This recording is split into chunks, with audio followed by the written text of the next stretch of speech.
Hello, my name is Josephine Lang, and I'd like to talk to you today about one of my favorite medicinal herbs. It's called Astragalus, and that's spelled A-S-T-R-A-G-U-L-U-S, Astragalus. And the medicinal part is the root.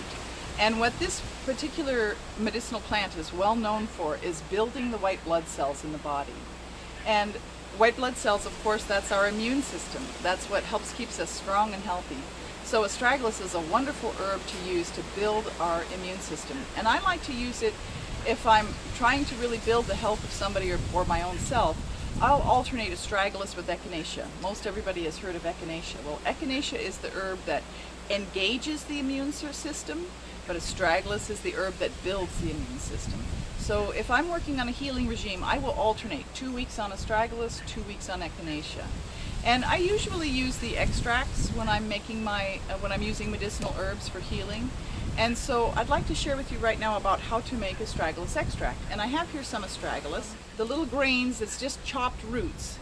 And so you can take about, an amount of astragalus, about something like this, or any smaller or larger amount depending on what you want to do. And then I like to use Korbel brandy or Christian Brothers brandy, some sort of a nice, fairly clean brandy. And then what I'll do is I will just pour the brandy right over the astragalus and fill the jar up a little bit above the level of the herb. And I usually do this on the new moon, and then the herb has given all of its goodness to the alcohol by the full moon. This is called an alkaloid extract, or an alcohol extract, because there are certain chemicals in the plant that are called alkaloids, and the alkaloids are those that are alcohol soluble. Now you can also use astragalus as a tea, or you can put it in soups, which is a lovely thing to do when you're making your nice vegetable soup of beets and carrots and potatoes and maybe some sweet potatoes, a little Swiss chard or kale.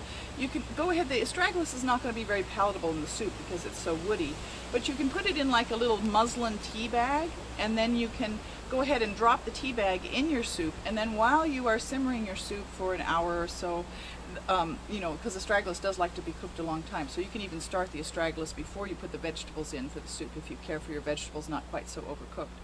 But then that astragalus will have given its plant chemicals, its phytochemicals to the soup as well, the water-soluble chemicals. And so I'll use astragalus extract or astragalus tea while I am building my immune system. And I have a great healing story about this. I had a friend who was in chemotherapy, and she could not proceed with her next chemotherapy because her white blood cells were so disastrously low. And so she said, "Josephine, what can I do?" And I said, "Well, you can try astragalus." And so she got on 8 dropperfuls of her extract a day, and she made her own extract.